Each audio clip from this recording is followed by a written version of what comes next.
What's up, everybody? Thomas Brandon here, and man, do I have a very special video for you today. So, a couple days ago, I sat down with my man Shae Paulo. Shae is a World of Outlaws pro on the iRacing platform, and he is a two-time NARC Kings Royal winner. That's right, we've had two Kings Royals, and Shae's won them both. So, I sat down with Shae and I asked Shae what his tips were for being fast in the winged sprint cars. And Shae not only told me what his tips were, but he broke down how to do them. And it was a ton of really valuable information. And so I'm going to play for you what we talked about and what we covered. There's 6 tips in all, and I can promise you some of these are going to be eye-opening because there was a couple of things that even I learned during this. And as you guys know, I've been doing this for quite a while and put out, quite a bit of content and information myself. So to have somebody as good as Shae sit down and talk to me about this was really incredible. So I'm going to switch over here and play that for you, and then I'll see you when it's over. So first thing I always point out to people when I'm trying to help them as well is my front wing is obviously not as wide as my front and my rear tires, so I know that I have a couple feet on either side of that edge of my front side on that right wing, yeah, up there. And that tells me, that's kind of my key for where my right front is. If my right front's in a good spot, I know my right rear's in a good spot, because you only have so much more width on the right rear. It doesn't stick out as far as people think compared to the right front. So Okay. My biggest thing when running the top like this is making sure that gap between that right side of that front wing and the wall is big enough for a tire to fit in, basically. Okay. If it's too close, or if it looks like I'm coming up on it really quick, I know that the tire is going to meet that before the wing will. So that's always my marker. But the other big thing with that is having the correct field of view, because if you're too far back or you're too far forward on your field of view, whether you're on a single monitor or triples, knowing how far out in front of the wing really is, perception wise, is a big key. So once you feel the right rear hit the bumps on the cushion, you're in the right spot, and you can just kind of pedal it through the rest of the corner, where that these wing cars, they want to kind of cut through the wind like a knife. You don't want to turn them too sideways and kill all your momentum. Okay. Yeah, well, that's actually really good, because I actually do that. That's one of the first things I do whenever I don't do it in the wing cars anymore, because I've been doing it for so long. But the first thing I do in any car is I always establish like a visual marker for where I'm at in conjunction to the wall or a curb or whatever it is. So right. I use the edge of that wing too. So that's actually really, really good. I'm glad you said that, because that just confirmed what I've been doing all these years. So okay. So now I know that when I hit the wall, it's just because I'm driving horribly, not because my marker's wrong. All right, sweet. Okay, so other than that, what's another one? Well, I kind of hit on it there at the end. The key to these is straight. Okay. If you break them sideways at all, you're gonna knock off 5 to 10 miles per hour just on that one little section that it's like it's using basically using a parachute. If you need to slow yourself down, you get that thing turned sideways, and you'll slow yourself down almost immediately. So the way that wing is, with that big flap on the left side and the big flap on the right side, it wants to go straight. It's kind of like riding a bicycle, where they always say, like, if you push a bike forward by itself, it'll just hold itself up on its two wheels without steering. I kind of picture that in these things as well. I try to picture I'm riding a bicycle, almost. I mean, it's not that easy. Obviously, we're driving it on dirt, and we got a 410 cc motor in under this thing. But like when I'm going straight, I know I'm going at the maximum amount of speed that I can at that exact moment. If I'm going into the corner and I feel the car snap a little bit to the left, I know immediately I shaved off maybe only 500ths to maybe half a tenth of my lap time, but that adds up over the course of 20, 25, 30 laps. So if you pull it out to far chase and we get on some laps here where we're going full speed, the biggest thing for me, and I do this, I told this to Greg, I think the other day, is if you put it in 4x on the speed, if you go 4x and you watch the car from kind of high above, Yeah. and you notice the car, you'll notice the car is whipping a lot more, and you could see just how much more the car is shaking. It exaggerates the shaking for you when you're on 4x, so you can see cars not moving very violently in the middle of the corner. On the entry to that last lap, it looked like it snapped a little bit to the left and then straightened back out. That's kind of my replay review for myself all the time. I look back and I say, well, was I really loose on the entry? Like, it didn't feel like it. And then I go back and watch it and I'm like, oh yeah, man, I was snapping really hard left there. It didn't feel like it, right away, but I was. And So then I can go back and correct that and run 10 more laps and see what I can change and see if I can just fix it with my driving. okay, so you actually watched the replay in 4x. Yeah. Oh wow, okay. Yeah, Well, when that's a I'm new one. I did reviewing not know that. Yeah. when I'm reviewing my setup or if I'm reviewing my driving style, especially on the top, because the top I want to keep the car, like I said, cutting through the straight wind as as possible. Yeah. as straight as I can. Yeah. So if I got it on 4x here, and you could see the front end, it's wiggling around a little bit, right? It looks like it's getting off centered and stuff. I mean, if it's getting off, just a little bit, because you're on that 4x, it does it so violently that you can point it out. When you're on normal speed or slow motion, it looks like, oh no, like everything was straight. You didn't do that much. But if you have it on 4x, it's like, whoa, that car twitched really hard right there. But you're not going to see that on the regular speed. Yeah.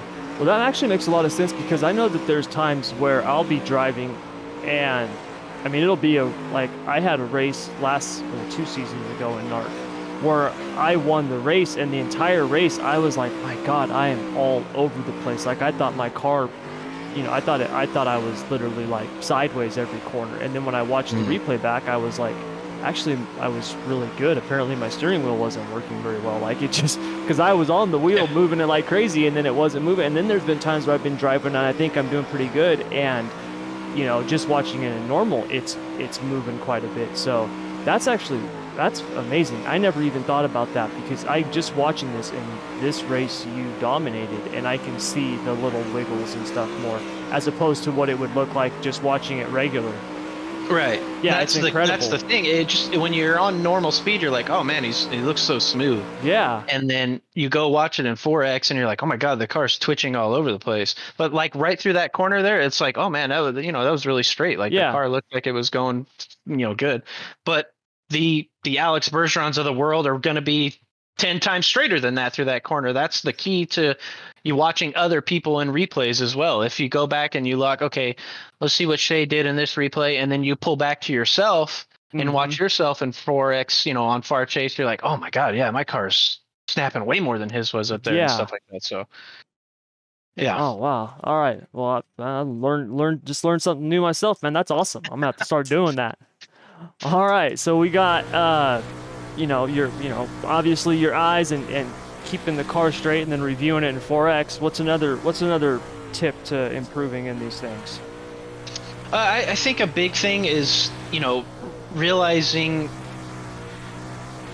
the way the cushion is right now on iRacing. It's just with this tire model and these cars with, the giant wing on them. It's, and I've told people this before, but it more so in an official aspect race than a league race that looks like this.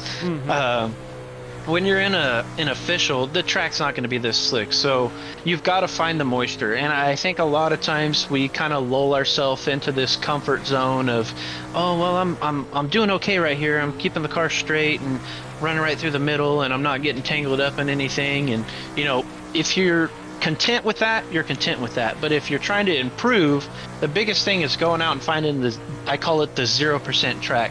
And I told a couple of guys this on my own channel that were asking me for replay reviews then.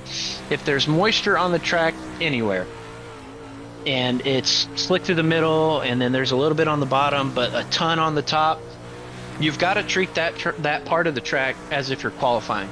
That's hammer down, 100% throttle, full speed through the corners, everything. When there's moisture on the track, there's not much on this track here that we see here, but there, Yeah. I mean, it's hiding. It's hiding underneath the cushion, Yeah. right? You look at the rest of the track, it's just there's nothing. Everything is completely blacked off, and we'll see here getting down the backstretch where the patches are, like on the bottom there. There's a little bit there, but right through here, right where my right rear just went through, that dirt is just a little bit lighter than the stuff on the below me and above it. And that's why me and Greg slid right through that part of the track so much, because we cut off a little bit of the corner, increasing, or catching that moisture. Right, quickening up our lap times, if you will, or shortening our lengths to go through turn 3. Because there's a little bit of grip through there. It's not much, but it's more than what's outside of it, and it's more than what's below it. So you can run short slider lines, or you can run really deep slider lines, or all the way around the cushion. Yeah, because even if it looks like this is going to be better than this and this. Right. If you've got, see, if I'm just a tire width lower than that on that backstretch portion there, I'm in the slick. But because my right rear is all the way up on the marbly cushion, it's going straight, and I'm digging as hard as I can through the backstretch. Then getting into turn 3, obviously there's a little bit of lift, and trying to point the car as straight as possible through that patch of moisture. Let's go back to the heat race really quick, where one of them's a little bit slick. I don't remember which one I was in. Oh, heat 4, so perfect. Okay. If you're getting into this corner, you have really only 2 options. You can go all the way around, because your right rear is going to be on a 0% track up there on the cushion, or you can go full speed really low like I did, through that little bit of slick. Might have to lift a little bit, but you're cutting off all of that out there. And if you could get me to the middle of 3 and 4, there's grip right here where my right rear is about to get to. Yeah, right. So yes, I'm in the slick, and then I'm out of it. So I cut off part of the corner, and I didn't even slow down that much, and now I'm digging full throttle again around the corner. So you've always got to search. The biggest thing is laps, because this is stuff you don't just find, oh, I'm just going to hop into this, and I've only ran Eldora maybe 4 times. Yeah. Right? If you don't know how this track is going to develop, you're not going to know that, oh, there's going to be that line of moisture there that's going to be pretty good. So this time around, lap 2, this is what I always do. 1 lap I go, and I'm like, okay, how was this lap? I'm running a slider line. Next lap, I'm going to see the top. Was the top any better? And then I probably just kept switching off. Once I found the right one, I just kept going to it. Which is actually very, very smart. Yeah, it looks like you were doing that after that first lap there. Slider line here. See, oh, I wonder what my lap time was. I always have my delta bar up too, so I can see what my last lap was compared to it. So I ran the top on the second lap, and then the third one, I was like, okay, now we're up to speed. Let's see how that slider line was. That's felt really good. Let's go even deeper, all the way to the bottom, and slide it all the way out to turn 4. Check the delta. Was I green? Was I red? Okay, I was red. Let's go see what the top, get my momentum back up, and then probably run a shorter one, or maybe run all the way around the top. Run all the way around the top. Yeah. So it's always finding things, always trying to find where that 0% track is, and comparing lap times. That's why we talked to you talked to Greg more than anybody during his run into the qualifying series for Pro Series. All he did was sit in official lobby practices. Yep. And just run lap after lap after lap, trying to figure, okay, this track looks like it might be like 77%. This is what my B main might look like, or whatever he's in. And it's a visual kind of memory cue system that you can go back to and reference and say, oh, that's right, I ran this in practice the other day when it was looking like this, and the slider line was the fastest line. Yeah, well, that's actually the number one thing that most people never think about for some reason. We know the track is going to slick off. We know that it's going to slick off at an insane pace because it's accelerated, because especially even in the officials, 2 heat races, 1 consolation, if we have a consolation, and then a feature. If you had the track slick off at a normal pace, it would look like heat race 1 right now. You know what I mean? Like it wouldn't be slick. So they're gonna slick off, and they're gonna slick off fast. And finding that good dirt is always, that's one of the things I try to tell people too. It's like it's far better to find the good dirt and be moving forward. When in doubt, find the good dirt and just be moving forward. you know? Yeah, and it goes back to momentum, right? If you Yes. don't have, we got that big parachute on the top. That's the biggest key for these cars. If you don't have momentum on the line you're running, and you can't put, you know, the car perfectly straight through the corner with 80-90% throttle, whatever, you've got to look for a different line that might be able to do it. Because if you're getting past, that means there's a better line out there. Yeah, exactly. Exactly. And most of the time, I would say that the line is probably going to be, oh man, if you have, I mean, obviously, you know, if you have drivers in similar skill, the line is what's going to be paying off more than anything else. Right. You Yeah. know, I mean, I've beat people who are far better than me just because I found the line, and then Hmm. once I found it, they couldn't get around me because it was Yep. the line. You know, so yeah, being able to do that and search on the track, it's a really, really, really important thing. You know, Greg won. That was how Greg won his first NARC race. You know, he had been super fast at the end of that second NARC season or whatever it was. You know, qualifying up front, he just hadn't put the whole thing together. And then we ran Yeah. Charlotte, and he mastered that slider line through 3 and 4, and just Hmm. put it on us. I mean, like, just Yep. it was just like, dude, where did Lamy come from? Like, he beat us by like a half a lap, man. I'm like, I didn't even know that line existed. So yeah, being able to spot those lines and run them, man, it's really, really important. The picture you have up right now is, I mean, it's iRacing 101. If you can put the right side tires on the cushion in a wing car, and you can see the dirt just behind my tail tank, right where the Mm-hmm. black line almost ends, right? Underneath all that marbles, there's fresh dirt hiding under there. And if you can put your right rear on that every single time with the wing car and the momentum and the downforce that they produce, it's so much faster. Then you can see the car in front of me kind of just stuck kind of in no Yeah. man's land, right? He's like, oh, I can't get back in the throttle yet. Like my car wants to get sideways. My car wants to get sideways. And Yep. I'm out on the outside just with all the momentum because I carried more corner speed into turn one. And then I can make a mistake. I can make a couple mistakes throughout the corner, but I have more momentum. I have more speed getting into the corner and out of it than he was able to hold on to because he had to make sure his car was staying straight through that dark, dark black Yeah, slick. through the slick. Now, are you? I mean, because this track is obviously junked. Are you running wide open around the top here? Um, Partially through turn four, like getting up to the cushion, and then maybe just after the entry on turn one. But right here on that big hump, Yeah. where turn two has that kind of notorious little hump, no, I've lifted into maybe 85-90% before that to make sure I've got the car pointed to go straight over it, basically. Yeah. You know, the straighter I am going over the bump, the straighter I'm going to land, kind of thing. Okay. All right. I mean, that's kind of what I thought. I just wanted to make sure because I And mean, people there's thought, a lot of people think that you're just wide open. yeah, people thought me and Greg were crazy because we're like, no, we're running 24 wing. That's what we're gonna do. We have 24 wing in here. I think I've got mine back to maybe 7 at this point for lap 5 of feature. Yeah. But we tighten these things up mechanically so much that if we put any wing into it, the aero and the mechanical tightness of it, we wouldn't have been able to turn. Yeah. I would have rather had it loose aero and been able to steer it with my throttle than have it, you know, tight and trying to stomp on the gas or yank the car into the corner. I can just roll out of the gas just to 85-90%, getting into turn one and getting into turn three, and it'll turn for me because the wing isn't putting so much downforce on the car that it's not letting me turn. Now, that's actually another kind of a good tip. How do you know when you've got your wing in the right spot when you're racing? I mean, is it strictly by feel for you? Do you have a way of telling, like, okay, the car feels a little too tight or it's a little too loose, I need to move it forward or back? Or do you move it back just like every 10 laps you're moving it back? How do you tell about the wing?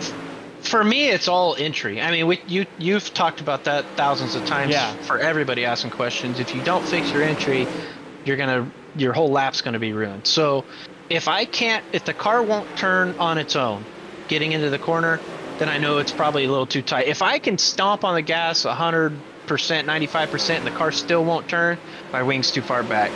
Okay. If it's snapping, like even as I'm rolling out of the throttle and I'm only on like -3, that's my but like, oh man, I should probably go back to like 4 or 5. Yeah. And then this is the other thing too. People go back one or forward one, and then immediately they'll have a bad corner, and they're like, "Oh, that was the wrong mistake. Let me go back." You've got to give yourself 2 to 3 laps. You've Yes. got to you've got to make an adjustment and then run 2 to 3 laps with that adjustment, because that's Yes. the only thing we can do in this car is change the or the wing position. Mm-hmm. So if you're on track constantly moving your wing forward and backwards because you clicked it back on the backstretch, one click, and then you went into turn 3 and you're like, oh, that was way too tight, that something's wrong, let me go back forward, and then you snap loose going into one and you're like, oh, let me go backwards, that was loose there. Well, what are you doing to yourself? Because you're moving it back and forth in the same spots over and over. Give it, maybe if it's too tight getting into turn 3, maybe you rolled out of the gas a little bit too much that corner, you can stay in it a little bit longer, and then getting into turn 1, it feels good. Well, now you realize, oh, okay, maybe I was just not driving it right in turn 3. So if you give yourself 2, 3, 4 laps to say, okay, that was good, now I'm in a good spot at -4, and then lap 14 comes along and you're like, okay, 4 is getting a little snappy on the entry, let's go back to 5, and then you feel like, oh, I'm too tight, but hang on, let me leave it there for another 3, 4 laps. Well, yeah, and especially if you're on one of these bigger tracks, these things, the rate at which they burn fuel. Yeah. I mean, you burn off 2 gallons. I mean, that can change the way the thing feels. So, yeah, you've got to give it a couple of laps. Even in the cars like the non-wings and the midgets where we can adjust the shocks, even with those, you got to give it a couple of laps. Even if all you did was a half a valve or 1 valve. And I know that, people out there are like, oh, the shocks in iRacing are worthless because the tires are worthless and you just max them out or whatever nonsense they say. And it's like, no, whatever. You got it. No matter what the adjustment is, you got to give it a chance to work itself in, because you've got to work yourself in. I mean, I don't know about you. You just changed your car. Yeah, you just changed your car. And for someone like myself, for example, I'm a complete rhythm driver. It takes me, even with the best car, it's going to take me at least 2 or 3 laps to get back into my rhythm. And I'm not going to be able to tell if that adjustment, whether it's the wing or whatever, is working until I get those laps in. So yeah, that's definitely good advice, man. I'm glad to hear you say that, because I get asked that all the time by people, and trying to explain the wing to people is really hard, because I'll have a ton of people who say, man, I've moved my wing all the way back and my car's still loose, and it's like, you're probably too tight. Yeah, you're breaking snapping it loose. Yeah. So it's good to hear you say that, because hopefully that'll stick with some people. And that's another good thing to point out too. If you're getting into the corner, let's say I had my wing on -10 here, and I was trying to get into the corner, and I couldn't really turn it, and then finally halfway through the corner or on the exit, it finally snaps loose. I think in a lot of people's minds, they're like, oh man, my car is extremely loose. Yes. Go back to where was my entry? Oh, it was extremely tight. Okay, now I know. Okay, I was wrong. My car was too tight. So when that weight tried to get back onto the right side or get back onto the left side of the car on the entry to the corner, it never got off of the right side to begin with. So Yes. I'm tight because the weight's just stuck on the right side of the car, and then I'm trying to get in the gas on the exit of the corner, and the weight's still over there, so it snaps all the way around on me. Yes, and like you said, when you get these things sideways with that big old barn door up top, it's just going to pull you to the left. So you've got it twofold, where basically the weight's snapping, and then all of a sudden you've got the arrow, because now you've got the car sideways with the throttle down, and that's why the car's just going to bring the rear end around. It's funny, because I see that all the time on the asphalt side too, where people they're snow plowing up towards the wall coming out of the corner, and then the car breaks loose and they spin out, and then they'll literally say, oh man, I'm fighting loose. It's like, no, dude, you are plowing snow coming out of that corner, man. Like, you are so tight. But it's just because people think the rear end comes around, it's loose. So yeah, you're absolutely right. You got to always go back to the entry. If your entry's good, then you can start worrying about the middle and the exit, but you got to get the entry right. And I do the same thing with my wing. How do I feel on the entry? If the car's coming around too easy, I'll move it back. If it's not coming around easy enough, I'll move it forward. So, all right. Well, man, dude, thank you very much. Those are some awesome tips sitting here watching this and having you explain that. I know that this stuff is definitely gonna help some people, and it's always good to get another perspective, especially from a pro driver such as yourself. So, it definitely helps. You know what I mean? Hey, I So, always tell people, if you're not practicing and you're not crashing 172 times in that practice session, you're doing something wrong. Because yes. if you're not leaving rubber or paint on that third Eldora logo on the top of turn 1, or up by the big bumps on turn 4 where that third Eldora logo's at, you're not practicing at full speed. Yeah. No, practice at 120. Yeah. Yeah, you've got to go 120% in practice so you can go 100% in a feature that looks like this. Yep, exactly. You gotta learn the limits. Even if you can only go 90% in the feature, you're gonna do better than most of the people, because most people can't get up to that level, especially on a track like this, what we're watching. So, yeah. Well, thank you, Shae, man, very much. I appreciate it. And what's your YouTube channel? Give everybody a shout out. What's your YouTube channel? You still have the YouTube channel? Yeah, it's just my name, just Shae Paulo, and I think you can type in youtube.com/Shae Paulo now, and it'll come up because I've had so many generous people subscribe and stuff, so they finally gave me my own custom URL. So it should work if that's the case. All right, sweet. And then obviously you're also doing the sprint car stuff here for SSR, which is awesome. We really appreciate it. I know that everybody has really enjoyed that since you took it over. Just to have someone like you who focuses on it, not just has more time to focus on it, but also has the desire, because has been pretty vocal. I'm just kind of done with those damn things. Somebody asked me the other day. They said they had asked, they said, "What do you like? When you're going into practice, like where are you putting the track at?" And I'm talking about, it, and they're like, "Well, how much time are you spending?"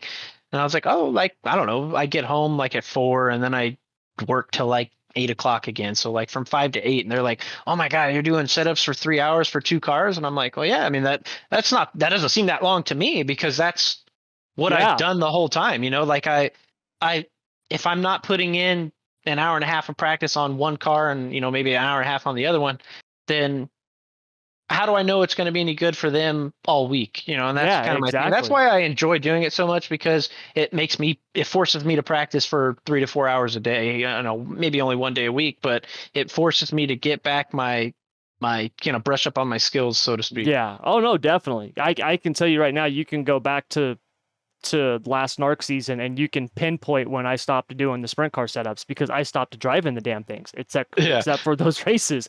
And you can't do that and be competitive. You just can't, and for the time that it takes to put into these things. I mean, even now I'm still doing 6 cars on the dirt and I spend close to 14 hours on it, you know? It's a long process. It is, but what, to me, it's worth it. I enjoy it, and I know you feel the same way when people send you a message and it's like, "Dude, I won this race. Thank you." Like, to me, I mean, that's almost as good as me winning race. Yeah. So I really enjoy it. So I'm glad to have you on board for that, man. I'm looking forward to the rest of the season. And just thanks again, man. I really appreciate it. So thanks for doing this. Thanks for having me. And like you said, I hope a lot of people get a lot out of this. And I always tell everybody, my Discord message box is open. I might take forever to get back to you, but if you've got questions, don't be shy. Don't be afraid to ask me questions. So yeah, definitely. As the setup builder, obviously it's going to be more for my style of driving. So if you got a weird question, like something's not working for me, blah blah blah, don't be afraid. My inbox is open. Definitely. Well, thank you, man. I really appreciate it. And we'll have you set up here soon too for some one-on-one coachings for everybody who wants to do that as well with you. So yeah, we'll get forward to that too. Yep. All right, man. Well, thank you as always, man. And that'll do it, man. Yeah, thank you. Yep, no problem.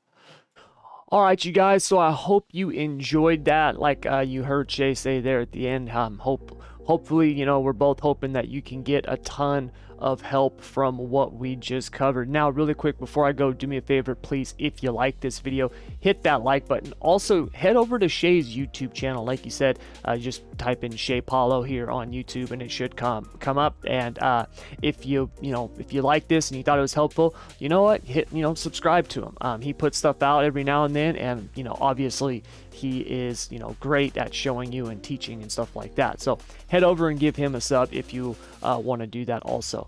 Lastly, if you want to actually learn more about the Insider program, our free setups, or the brand new Sprint Car Masterclass that I just put out, head over to schoolofsimracing.net. And right now with the Masterclass, we are actually running a special promotion called the Summer of Shae-vings. That's right. It's a little play on words using Shae's name. But if you use the code SHAE21 on the Masterclass, you will save 21%. And that's going to be going on for the next, about 2 weeks or something like that, depending on when you're watching this. So anyways, if you want to learn anything about the School of Sim Racing and all of the free stuff that we have, because we have a ton of free stuff, even if you don't want to do the Masterclass or the Insider program, we have a ton of free stuff, including free setups for the wing sprint cars, all the dirt cars we've got free setups for. So if you want to learn or check any of that stuff out, head over to schoolofsimracing.net. Links for everything will be down in the description below. But that's going to do it. Thank you very much for joining me. I hope you enjoyed this as much as me and Shae enjoyed putting it together for you. And until next time, I want to wish you good luck, good racing. Take care.